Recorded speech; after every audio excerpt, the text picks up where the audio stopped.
All right, shifting our focus now, Russian President Vladimir Putin has signed a law ratifying the reciprocal exchange of logistics support agreement with India.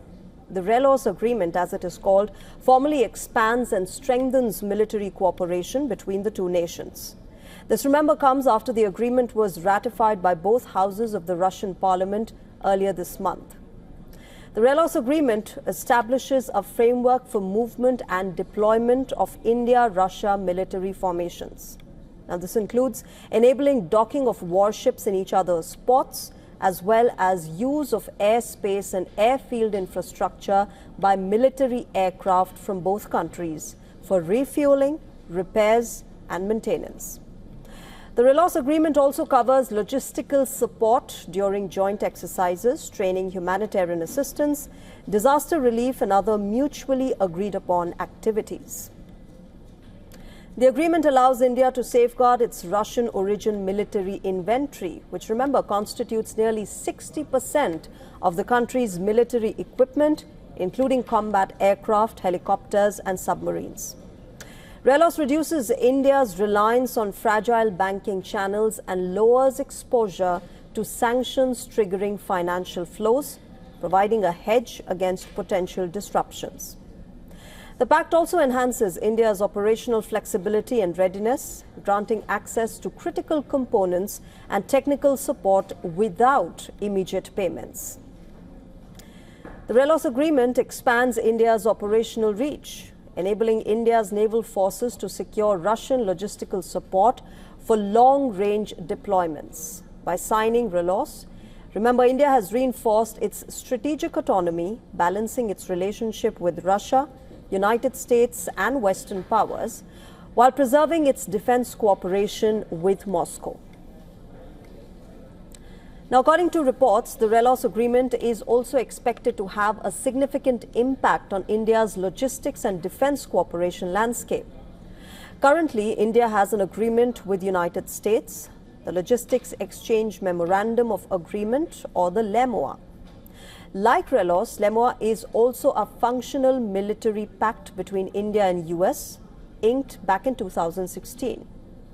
The Logistics Exchange Memorandum of Agreement provides a mechanism for reciprocal access to military facilities between India and United States. Its primary objective is to furnish logistical support, supplies, and services for activities such as joint exercises, training, humanitarian assistance, and disaster relief. Now, this arrangement significantly enhances the interoperability and operational effectiveness of both militaries without establishing any fixed basing arrangements.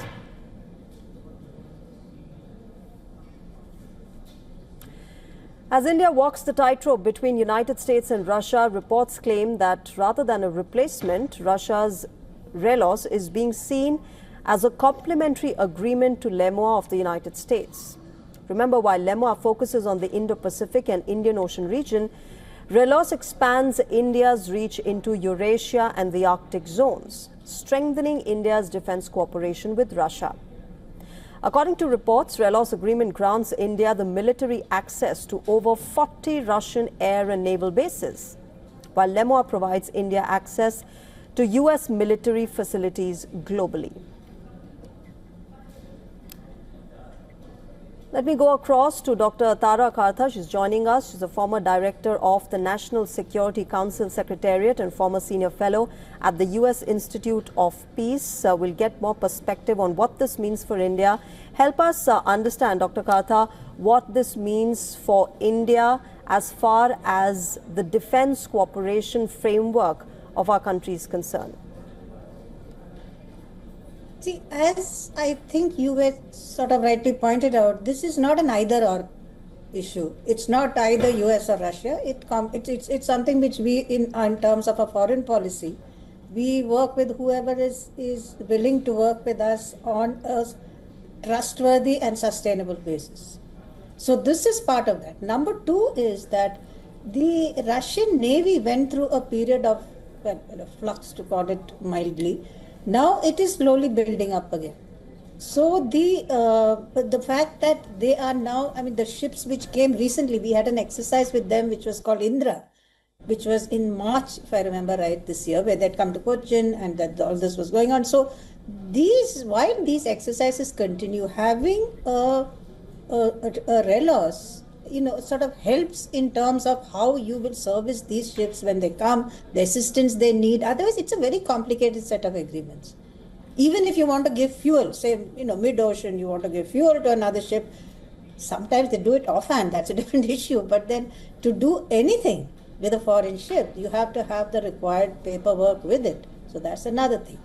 Third thing is that, well, the Arctic is opened up. That's a very sad thing, because we're talking of very, very severe climate change, but it is a reality that you have to live with. So your ships would therefore need to go into the Arctic.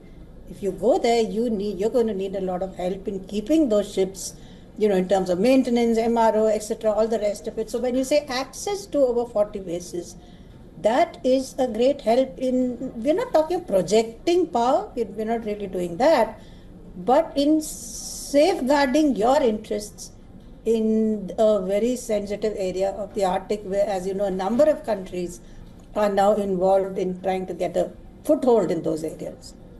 Dr. Kartha, also one of the benefits that India gets is also the fact that amid the kind of sanctions that India is now experiencing from United States, this might come in as a protective system, isn't it? Because we've seen in the past when we have acquired Russian ammunition and Russian, we've had that Russian defense cooperation, we've had warnings from US under CATSA.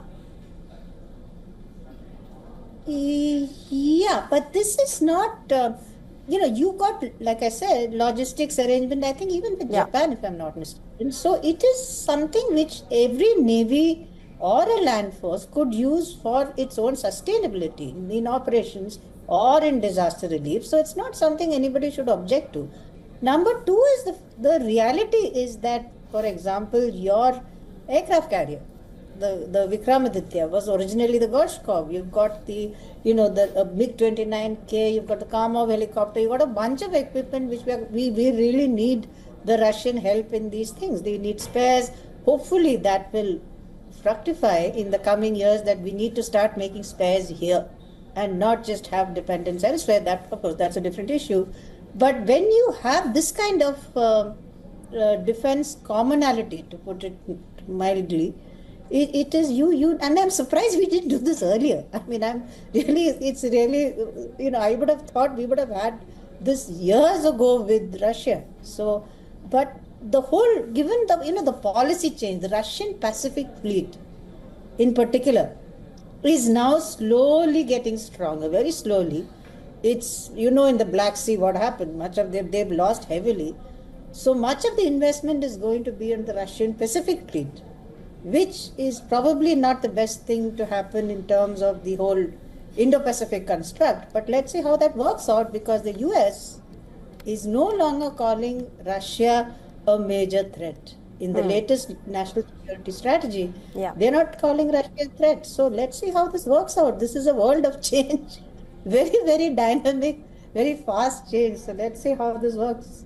Absolutely. It is a fast evolving situation. We'll have to wait and watch how this progresses. But for now, Dr. Kartha, we can safely say that it's a win-win situation for both India as well as Russia. And of course, the deepening defense ties between both the countries. I'll leave it there. Thank you very much, Dr. Tara Kartha, for joining us on WION and sharing your perspective.